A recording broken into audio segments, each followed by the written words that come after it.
pembahasan tentang istighfar, minta ampun. Allah Subhanahu wa taala mengatakan walladzina idza fa'alu fahishatan aw dzalamu anfusahum dzakarullaha fastaghfaru lidzunubihim. Jadi orang-orang yang melakukan dosa atau yang mendolimi dirinya sendiri, ya, orang yang berbuat dosa itu mereka mendolimi dirinya sendiri. Kemudian mereka minta ampun kepada Allah. Itu yang benar, ya. Jadi kalau sudah berbuat dosa, minta ampun, beristighfar. Itu yang terbaik. Karena di hadis Rasulullah mengatakan, ittaqillaha haitsu ma kunta wa'tbi'is sayyi'atal hasanata tamhuha wa khaliqin nasa bi khuluqin hasan. Bertakwalah kepada Allah dimanapun kamu berada dan ikutilah maksiat itu dengan ibadah atau amal baik. Tamhuha, yang akan menghapus dosa yang kita lakukan. Itu perintahnya Rasul. Ya, jadi kalau orang baru saja ngelakoni satu perbuatan maksiat, ya, jangan tunda istighfar, bersolawat kepada Nabi atau solawat yang di dalamnya ada istighfar, bisa. Allahumma sholli wa sallim ala sayyidina Muhammadin sholatan taghfiru biha jami'adz dzunub. Begitu. Ya Allah, berilah sholawat kepada Nabi yang sholawat itu, yang dengan sholawat itu engkau mengampuni semua dosa saya. Begitu, ya.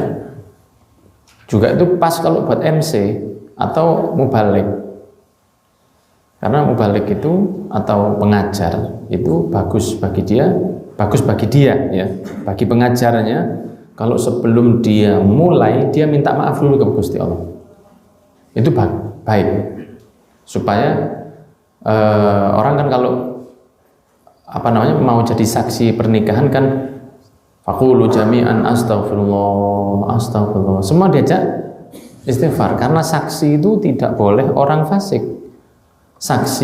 Saksinya nikah itu tidak boleh orang fasik. Tidak boleh orang fasik jadi saksi nikah. Nah, sehingga saksinya diajak semua astagfirullah, diajak istighfar semua. Jadi nanti yang menyaksikan itu paling tidak mungkin fasik tapi sudah minta maaf sama Allah. Begitu. Nah, kita kalau mau ngajar atau mau nge-MC atau sebaiknya itu ada istighfarnya dulu. Boleh dimasukkan lewat sholawat. Allahumma sholli wa sallim ala sayyidina Muhammadin sholatan taghfiru biha jami'adz dzunub. Nah, itu kan sholawat tampaknya, tapi di situ ada istighfarnya.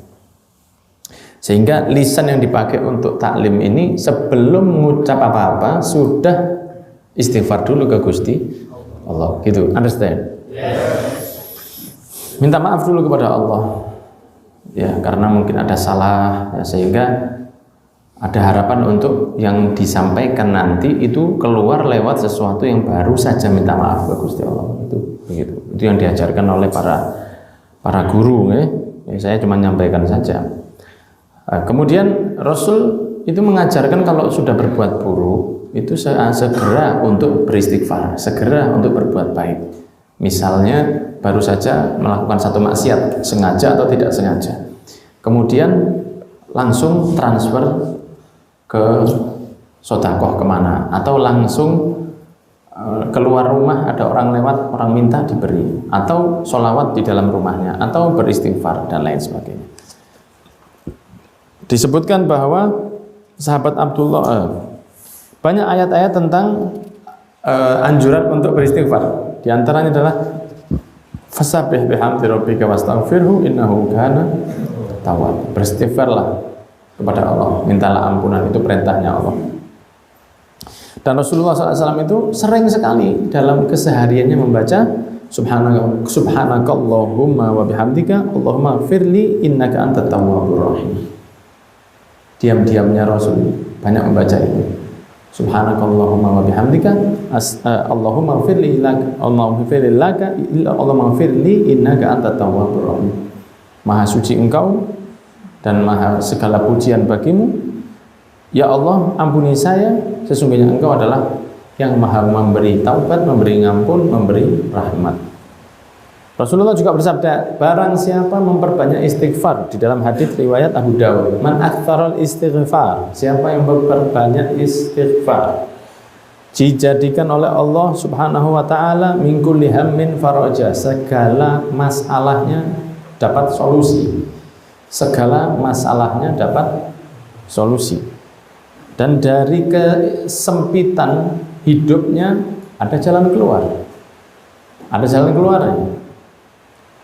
Dan akan diberi oleh Allah rizki dari segi yang tidak terduga-duga. Ya, seperti itu. Dan ketika orang beristighfar kepada Allah, ketika orang beristighfar kepada Gusti Allah, itu diberi oleh Allah rizki yang di luar keinginannya, yang bukan di luar keinginannya, di luar nalarnya. Dan itu bukan hanya fulus saja. Misalnya mau kena masalah, ternyata sama Allah dijauhkan. Nah itu kan dia min ghairi la yahtasib, di dalam sesuatu yang dia tidak tahu, tidak disangka-sangka, dan dia tidak tahu. Mestinya dia itu mau kena bala, tapi karena dia itu dijauhkan oleh Gusti Allah, maka dia tidak tahu. Misalnya mau kena sakit sama Allah karena dia itu berbuat baik, sedekah, atau dia berbuat baik kepada orang tuanya, sama Allah dijauhkan. Itu termasuk min ghairi la yahtasib, dari di sisi yang tidak terduga. Gitu ya. Jadi bukan min ghairi la yahtasib itu berarti duit sing teko moro-moro paket, salah transfer, bukan begitu. Dari hal-hal yang tidak terduga itu contohnya yang mau sakit tidak jadi sakit, tidak tahu kita. Allah di Lauhul Mahfudnya ini dicoret, diganti, jadi tidak jadi kena sakit. Okay. Orang kalau sudah sering istighfar, dia akan masalahnya diamankan oleh Allah. Rasulullah SAW bersabda di dalam riwayat Bukhari, Inilah astaghfirullah subhanahu wa atubu ilaihi fil yaum sab'ina marrah. Dan di riwayat Muslim, ya ayuhan nas tubu ilallahi wastaghfiruh fa inni atubu fil yaum mi'ata marrah. Wahai manusia, beristighfarlah, mintalah ampun kepada Allah, karena saya, dalam tanda kurung Nabi Muhammad tuh ini, aku ini loh Nabi Muhammad. Nabi Muhammad tidak begitu. Ya kita yang harus memahaminya begitu.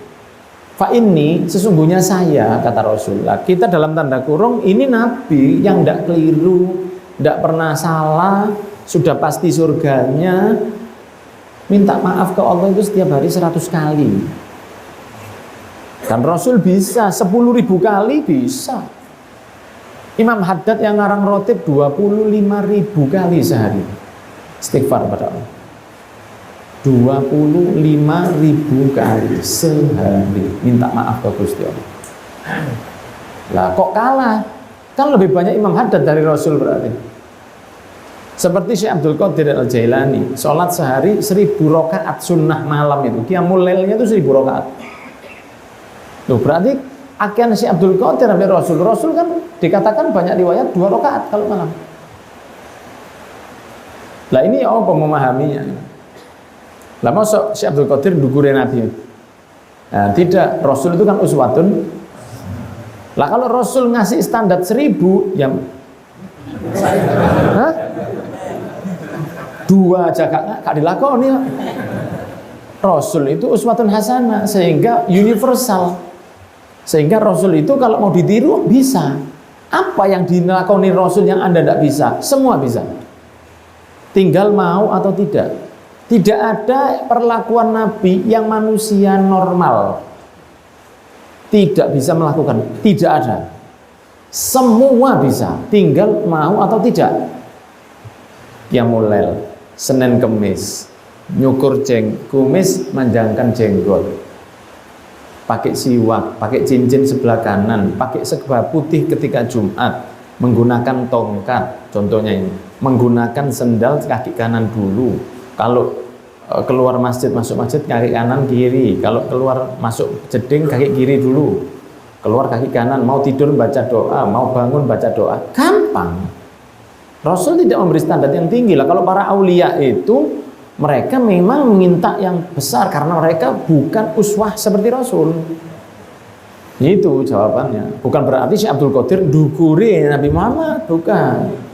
Tapi Rasul itu uswah. Sehingga tidak ada alasan orang tidak bisa melakukan nikah 4. Bisa enggak? Bisa. Masalahnya itu berani atau tidak. Bisa. Tidak repot nikah 4 ini. Mana repot? Syaratnya gampang. Ya kan? Cuman laki-laki, perempuannya ada, saksi ada, wali ada, akad mahar ada, aman. Kan sudah. Kan tidak harus teror, sound system yang sampai mecah no koco.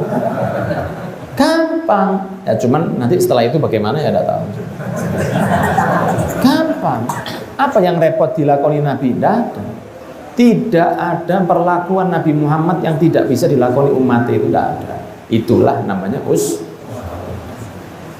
Tapi kalau para wali, mereka ingin mencari yang banyak karena tidak ada jaminan bagi beliau. Sampai Rasul itu saking uswahnya, sering saya sampaikan, kadang dilupakan sama Gusti Allah. Sholat Isya pernah 5 kali supaya keluar hukum sujud sahwi, karena kalau tidak dilupakan Rasul tidak bakal lupa, dan seterusnya seperti itu. Ya, dan beliau sudah kita bahas waktu kita masih duduk di sana, dulu saya masih duduk di sana, tentang ibadah itu supaya yang sesuai kemampuan. Rasul mengatakan betapa banyak lakonan ibadah yang tidak saya lakukan. Siti Aisyah mengatakan berapa banyak Rasul tidak melakukan beberapa hal sunnah supaya tidak dijadikan wajib oleh Allah kepada umatnya. Kasihan kepada umatnya. Sholat tarawih ditinggal sama Rasul, tidak mau ke masjid Rasul, supaya umatnya tidak kena wajib. Dan berapa banyak hadisnya Rasul mengatakan laula an asyqa ala ummati, kalau saja bukan saya takut memberatkan kepada umatku, itu banyak sekali. Jadi Rasul itu bisa ditiru, ya. Makanya Rasul di sini menyebutkan saya itu beristighfar kepada Allah setiap hari 70 kali. Di riwayat Bukhari, di riwayat Muslim, Rasul mengatakan saya beristighfar kepada Allah 100 kali. 70 boleh, 100 boleh. Nah, gampang. Nah, kalau Rasul fa inni atubu fil yaum alfa marrah. Waduh, 1000 kali sehari saya. Waduh, gak iso Pak Rasul. Berat. Nah, enggak. 100 gampang. Nanti kita baca istighfar 100 kali. Kita lihat nanti berapa menit ya. Yang endek-endek saja, yang pendek-pendek. Kalau saya itu istighfar bisa panas nanti. Ya, Rasulullah SAW bersabda, siapa orang yang mau tidur kemudian dia mengatakan astaghfirullahaladzim alladzi la ilaha illa huwal hayyul qayyum wa atubu ilaihi 3 kali. Astaghfirullahaladzim alladzi la ilaha illa huwal hayyul qayyum wa atubu ilaihi. Astaghfirullahaladzim alladzi la ilaha illa huwal hayyul qayyum wa atubu ilaihi 3 kali. Apa kata Rasul? Diampuni semua dosanya walau sebanyak buih di lautan. Ya Allah. Atau sebanyak pasir di atas bumi. Bayangkan padang pasir itu berapa jumlahnya? Atau sebanyak jumlah daun di dunia. Atau sebanyak jumlah hari di dunia. Kalau seperti itu dosanya tetap diampuni. Maksudnya apa? Diampuni semua. Tidak usah dihitung. Berapa kira-kira di Indonesia? Sudah kebun raya itu nggak usah ngitung. Tidak usah dihitung. Maksudnya seberapapun dosa jenengan Anda membaca astaghfirullahaladzim alladzi la ilaha illa huwal hayyul qayyum wa atubu ilaihi sebelum tidur 3 kali. Gampang kan? Astaghfirullahaladzim alladzi la ilaha illa huwal hayyul qayyum wa atubu ilaihi 3 kali. Dosa-dosa jenengan insya Allah diampuni oleh Allah. Ya, tapi biasanya begini, ini dosa kecil ya. Karena kalau habis minum kok bengi nggak bisa. Habis zina sebelum tidur, Dik, kita baca dulu Dek ya supaya diampuni. Ya nggak bisa. Nggak bisa. Itu dosa kecil ya, dosa kecil. Dan disabdakan yang lain. Orang kalau membaca itu tadi ya, astaghfirullahaladzim alladzi la ilaha illa huwal hayyul qayyum wa atubu ilaihi 3 kali sebelum tidur, bahkan akan diampuni walaupun dia lari dari peperangan. Saking besarnya ampunannya Gusti. Ya. Dikatakan oleh seorang sahabat, ya Rasulullah, saya ini agak keras kalau ke keluarga saya, lisan saya ini. Saya takut nanti lisan saya ini masuk neraka. Maksudnya beliau ini, saya masuk neraka, cuman bahasanya begitu. Saya takut lisan saya masuk neraka. Maksudnya saya takut saya ini masuk neraka. Kan tidak mungkin masuk ilatnya toh ini, Pak. Ya tidak mungkin. Ya maksudnya dia sekujur tubuhnya. Rasulullah mengatakan, kamu mana istighfarmu? Ya. Istighfar, baca istighfar. Kalau kamu lisanmu banyak berdosa, banyaklah kejar dengan istighfar. Karena saya sehari baca istighfar 100 kali. Ya, baca istighfar 100 kali. Bahkan Rasulullah bersabda, ada satu orang di riwayat Ibn Abi Dunya tentang di bab husnudzon kepada Allah di kitab beliau. Rasulullah bersabda, ada satu orang yang tidak pernah ini, tapi jangan dijadikan landasan hidup ya, ini repot ini. Jangan dijadikan landasan hidup ini. Karena Allah Maha mampu. Ini bisa terjadi dan Allah mampu untuk melakukannya. Tapi jangan dijadikan landasan hidup, Pak. Karena kalau Allah tidak mau, ya Allah kepada orang ini mau. Nah kalau kepada kita tidak mau, ya lede kita. Seseorang, kata Nabi Muhammad, tidak pernah berbuat baik sama sekali. Kemudian dia lihat ke atas sambil rasa nyesel dalam hatinya, saya punya Tuhan. Maksudnya Allah, saya punya Tuhan. Ya Tuhanku, wahai Allah, ampuni saya. Allah jawab, kata Rasul, qad ghafartu lak, tak ampuni kamu semua dosa. Hanya apa? Dia lihat langit, dia nyesel benar. Ya Allah, saya itu punya Tuhan. Ya Tuhanku, ya Allah, ampuni dosa-dosa saya. Diampuni oleh Allah. Bisa terjadi. Nabi juga pernah mengatakan, siapa orang yang berdosa kemudian dia tahu bahwa dia sedang dilihat oleh Allah. Ya, dia berdosa, tapi dia merasa, coba didelok pangeran kok kayak gini sih aku ini. Masih merasa dilihat. Masih merasa dilihat Allah Subhanahu. Masih merasa dilihat saja, kata Nabi Muhammad, sudah diampuni oleh Allah. Walaupun dia belum sempat minta maaf kepada Allah Subhanahu wa ta'ala. Kok bisa? Sadarnya dilihat Allah itu sudah termasuk istighfar. Tapi jangan dijadikan landasan hidup, gitu loh, Pak. Mbak ingin dicekli terus akhirnya gak sembahyang, Pak. Ini. Ya Rob terus. Nggak bisa. Tapi ini menunjukkan betapa Allah itu welasnya ke hambanya. Sampai-sampai kalau dari ceritanya, tapi ini tidak, sampai-sampai dari cerita Rasul, dari hadisnya Rasul, seakan-akan yang butuh itu Allah, bukan manusia. Saking Allah itu menunggunya kepada hambanya minta maaf, seakan-akan yang butuh itu Allah. Ditunggu siang malam, tak tunggu kamu. Itu kan yang seperti yang butuh itu Allah. Padahal yang butuh itu kita. Tapi Allah itu nunggunya 24 jam hambanya untuk tobat. Hambanya yang sombong sama Allah. Sorry ya Allah. Allah nunggu kita yang sombong sama pangeran. Padahal Allah itu seperti yang butuh kepada kita. Saking latifnya Allah, saking baiknya Allah. Ya, makanya dikatakan Habib Umar, alhamdulillahi ma'ana rabbi akhir rabb. Ya Allah, kita ini alhamdulillah punya Tuhan yang the best, katanya Habib Umar. Yang terbaik. Ya khair rabb ma'ana. Kita punya Tuhan alangkah baiknya. Kenapa? Lalu Allah itu yang punya semuanya. Tapi ketika Allah itu melihat hambanya dosa, Allah yang menunggu hambanya tobat. Siapa sih, Pak?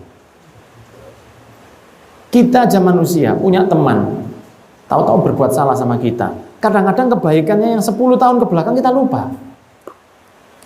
Kan dia melakukan kesalahan besar. Teman dekat, tahu-tahu bawa sepeda kita, helmnya hilang. Helm harga hampir 1 juta misalnya. Waduh, hilang kebaikannya 10 tahun. Allah tidak begitu. Hambanya ini baiknya tidak seberapa, dosa-dosanya yang banyak itu dilupakan oleh Allah. Bahkan dirubah, yubadillahu sayyi'atihim hasanat. Dirubah jeleknya itu dosanya, mau tobat tak ganti baik. Alhamdulillah. Katanya Allah, ya ibadi, wahai hambaku, semua kalian itu gudangnya dosa. Ya, semua kalian itu berdosa kecuali yang saya ampuni.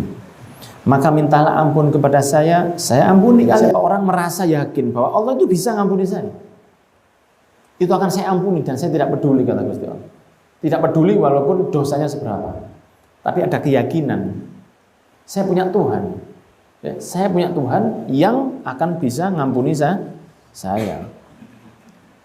Allah Subhanahu wa taala mengatakan, disampaikan oleh Khalid bin Ma'adan, sesungguhnya kata Allah, yang paling saya cintai dari hamba saya itu siapa? Yang saling mencintai di antara mereka. Karena Allah, cintanya karena Allah. Mencintai karena Allah, bukan mencintai karena bisnis, atau mencintai karena maksiat, atau mencintai karena olahraga, bukan. Mencintai karena Allah. Dan hatinya mereka terikat kepada masjid-masjid. Dan mereka adalah orang yang sering minta maaf atau minta ampun ketika dini hari, bil ashar. Mereka itulah, ya, kalau saya mau mengadab satu kaum, kemudian saya ingat sama mereka itu, tidak jadi saya adab kaum tersebut. Kenapa? Masih ada orang yang saling mencintai kepada Allah, masih ada orang yang saling terikat untuk ke masjid, dan masih ada orang yang suka istighfar kalau malam hari. Jadi seperti pengajian-pengajian, rutinan-rutinan, orang-orang yang mengadakan majelis di dalam masjid, menghidupkan masjid, rutinan masjid sana, rutinan masjid sana, ada taklim di masjid sini, ada taklim, itu tolak balak Allah yang mengatakan di riwayat Ibnul Mubarak. Jadi kalau ada orang suka ngadakan pengajian, musola ada pengajiannya, musola ada tahlilnya, itu kan termasuk orang-orang yang masjid ada kehidupan di dalamnya. Entah itu ada darusan, entah itu ada orang yang masih muslim dan mikirkan masjid. Karena orang yang mikirkan masjid itu tidak banyak. Orang yang senang pengajian datang ke masjid itu tidak banyak. Yang untuk urusan dunia ini jauh lebih banyak. Lawang ini kalau tidak salah berapa Pak RT? 4 berapa? Kira-kira berapa orang warga Lawang ini kira-kira? 400.000 lebih ya? Berapa? Lawang ini kira-kira. Malang ini kalau tidak salah 4 juta, betul? Lebih. Antum kalau tidak tahu jangan, iya loh. Banyak. Tapi berapa yang ke masjid? Tidak banyak. Katakanlah kalau misalnya hadir pengajian, ada pengajian misalnya yang rutinan itu 10.000 orang. Yang tidak pengajian lebih banyak, jutaan. Di Kota Malang saja loh ini.